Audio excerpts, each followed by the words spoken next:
Well, it's about that time of year where we feel like taking a road trip. So we loaded up our 2023 Chevy Bolt EUV and left Florida behind as we headed north towards Michigan.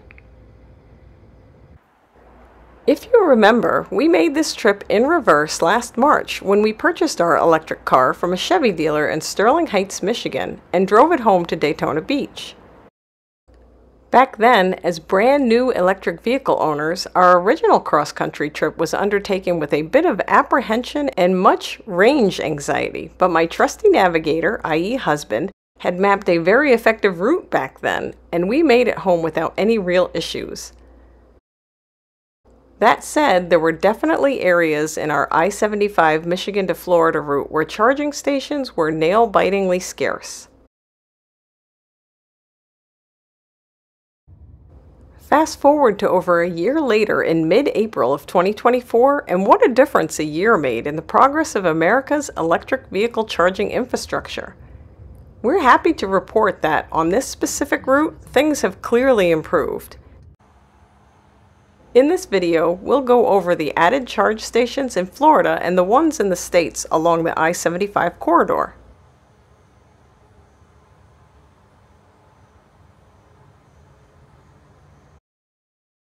Our very first stop on our April 2024 journey was St. Augustine, Florida, which is only 65 miles from our house.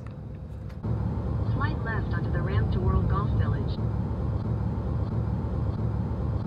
Now, before we go any further, I want to highlight a couple of things. One is that our Bolt EUV has an average of 250 miles of range on a full battery in temperate weather, which means we could have driven much further than St. Augustine before needing to charge. But the second thing that I need to point out is that even though after over a year of owning and using an EV we no longer have range anxiety, I still do suffer from cabin fever and bladder range anxiety. So we actually stopped much more often than we needed to charge. The good thing is that we were able to do quick charges here and there without wasting time waiting around because we were occupied with either using the restroom, stretching our legs, or both. So back to this first stop. These are the Florida Power and Light fast chargers located at the Gate gas station off of I-95. This particular exit is also home to the St. Augustine Buc-ee's you saw in the video a minute ago. At the time of our stop to charge at the Gate station, we were aware of the Buc-ee's down the street, but we were not aware of their ChargePoint charge stations. When doing a Google search of charge stations in the area, they list Mercedes-Benz chargers, which these technically are, but we assumed they were at a Mercedes-Benz dealer somewhere. We didn't figure out that Buc-ee's now has ChargePoint chargers until we decided to stop at one for a restroom break in Georgia during our ride home. So kudos to Buc-ee's for putting them in because contrary to what a lot of people believe, we still can't use a Tesla charge station to charge our Chevy Bolt.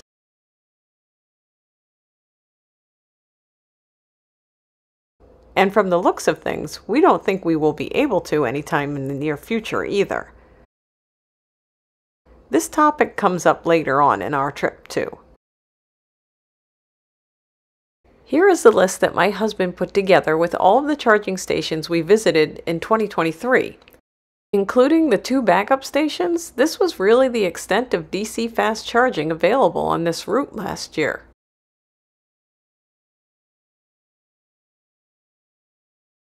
And here is our list from 2024. To compare apples to apples, you'll see that on the same stretch of the Michigan to Florida trip that we just took in April in 2024, and that's highlighted here in yellow, there are an impressive number of added backup chargers on I-75. If you're counting, you'll see that on this leg we stopped to charge 14 times in both years, but we found that in 2024 we could have gone down to as little as 8 stops to charge each leg and still maintain some backup range because there were new chargers available along our route. In fact, there were so many new well-placed backup stations that we only revisited 7 of the stations from our 2023 trip. Out of all of the new stations that we visited, there were quite a few that we were really excited about charging at. The first was the one at the new Costco in McDonough, Georgia. That's right, Costco has EV charging stations at some of their locations now, and what a wonderful addition. You may have seen our most recent video about Costco opening up in Daytona Beach and our excitement over it, so it should come as no surprise that we actually spent more time in the Costco in McDonough than we needed to charge. I really hope they add these stations to every Costco in the country.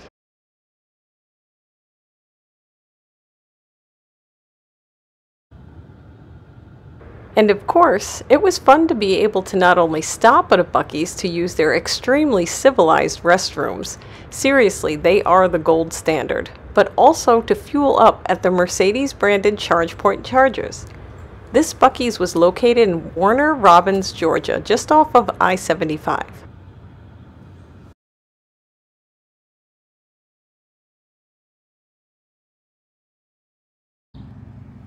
Another one on this trip was the new GM branded stations that we hadn't even realized were open yet. Just like Mercedes' partnership with Buc-ee's, GM is partnering with Pilot Flying J travel centers to open these up around the country.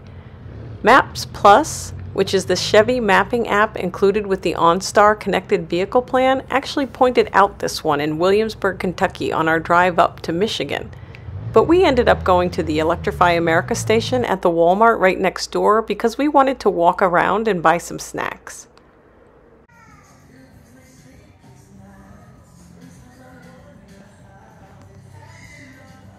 We did end up using this station on the drive home though, and we were still able to walk over to Walmart while our car was charging since it was daylight. But you really need to keep your wits about you on this walk, because there is vehicle traffic entering and exiting this gas station area in all different directions, so stay alert if you plan on doing this too.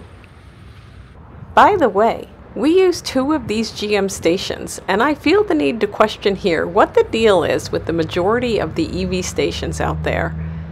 These GM branded stations are the only EV charge stations we've ever used that have a canopy like regular gas stations do, so you aren't exposed to the elements.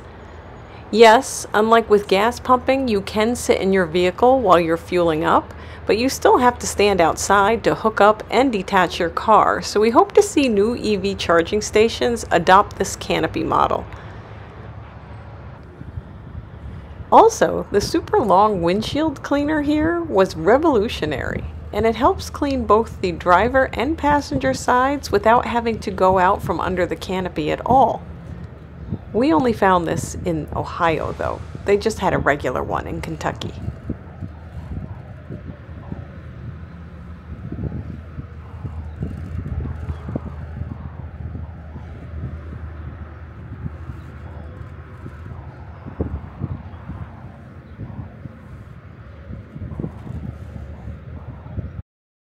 While we're on the subject of potential improvements, we also wish the display screens at EV charge stations were easier to see. Here's hoping the vendors can get together to solve that problem for us.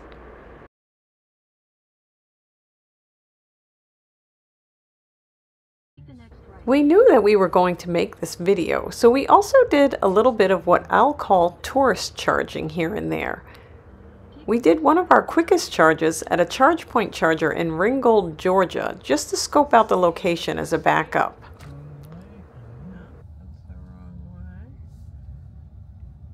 In 500 feet, turn right onto Nashville. And we visited one of our backups from 2023, which was the Apollo Career Center in Lima, Ohio, that several of our viewers suggested we try out. For this trip, we really just took our time and made a few extra stops to look around and do more EV charging research.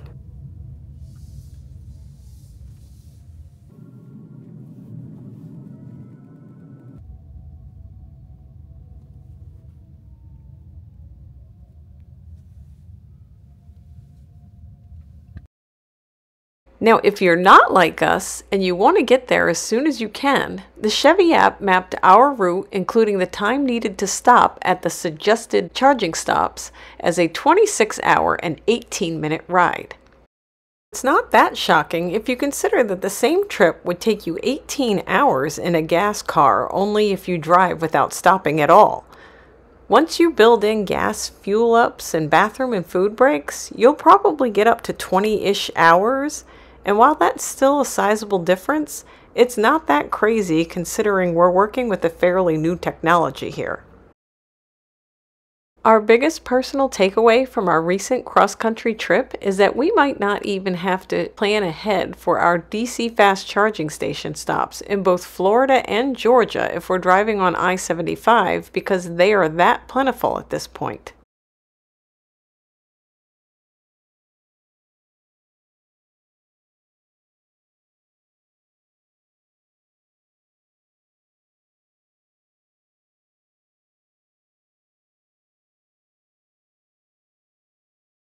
North of Georgia, the picture isn't that rosy, but we still did see some improvements. Of course, even with the added stations, scaling and reliability will need to be the focus in the coming years. This fact really hit home in Knoxville, Tennessee, when we arrived at 5:09 p.m. and we only needed to charge for a little bit of backup range. Of course, one of the 4 DC fast chargers here was broken, and the only other open one gave us multiple error messages each time we tried to hook up to it. I even called the 800 number to have Electrify America try to troubleshoot it for us, but no luck. So we had to wait nearly 40 minutes for one of the other charge stations to open up. Ironically, someone else later was able to use that station that gave us trouble. We avoided this station on the way back home and used one of the backups that we had found in the In-Vehicle Maps Plus app. It was at a Chevy dealership that's in the process of setting up customer charging stations.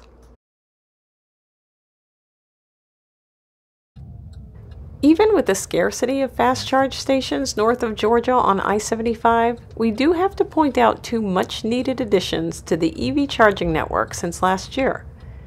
The first one is Innovatures, located in a shopping plaza in Westchester, Ohio. It was easy on and off to the highway, and there were plenty of places to eat, stretch our legs, and use the restroom.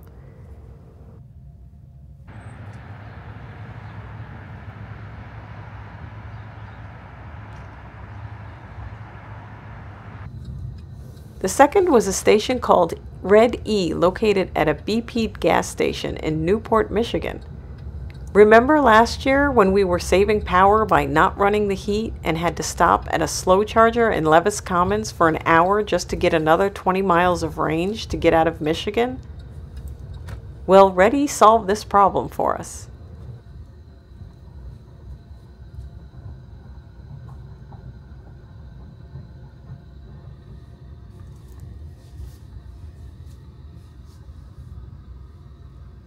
Now, for each leg of this 2024 trip and our Bolt EUV, we planned 2 hotel nights, so we were on the road for 3 days driving up and 3 days driving back, with a total of 4 nights in hotels. Which begs the question, hey, why don't you 2 just try an overnight charging session during a hotel stay? Great idea! So, we cleverly planned our second hotel night, which would be in the currently still sparsely equipped for EV charging area of Lexington, Kentucky, at a new True by Hilton that advertised EV charging. This first attempt at hotel charging was a bust, because we found out that even though some hotel brands advertise quote-unquote EV charging, all they offer is Tesla charging.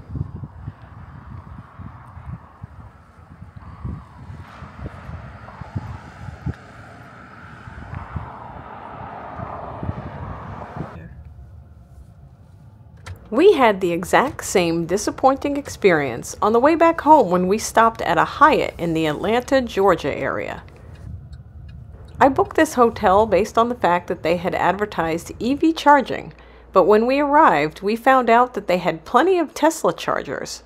Unfortunately, we can't use these to charge our Bolt because the Chevy authorized physical adapter isn't available yet. And more importantly, the Tesla software that would allow our Bolt to charge on their equipment hasn't been rolled out yet either.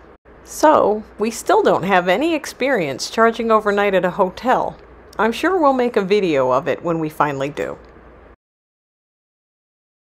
We think that the charging situation on the Michigan-Florida I-75 route has improved so much over the past year that we feel confident that we could just get in the car and go on a spontaneous trip if we felt like it.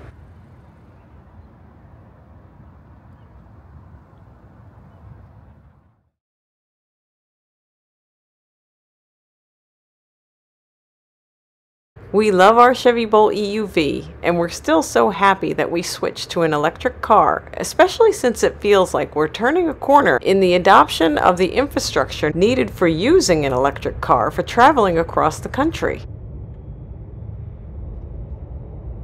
For those of you who are interested in how much our charge-ups cost on this trip, here is the spreadsheet. The roughly $350 that we paid is on par with what a similar sized gas car would have cost based on gas prices at the time. Our cost for charging at home is significantly less, about 16 cents per kilowatt, and I don't think I can stress enough that that is the vast majority of our charging. In fact, other than this Florida to Michigan trip, we only drove outside of our home range of 250 miles 2 other times in the past 13 months. And that anecdotal information seems to be representative of the government data that drivers in the United States average less than 40 miles per day.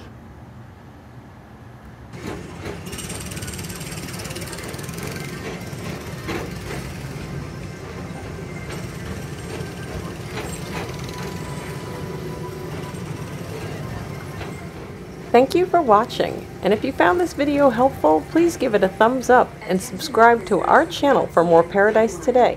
Please keep forward-facing tentacles clear of oncoming vehicles. Thank you.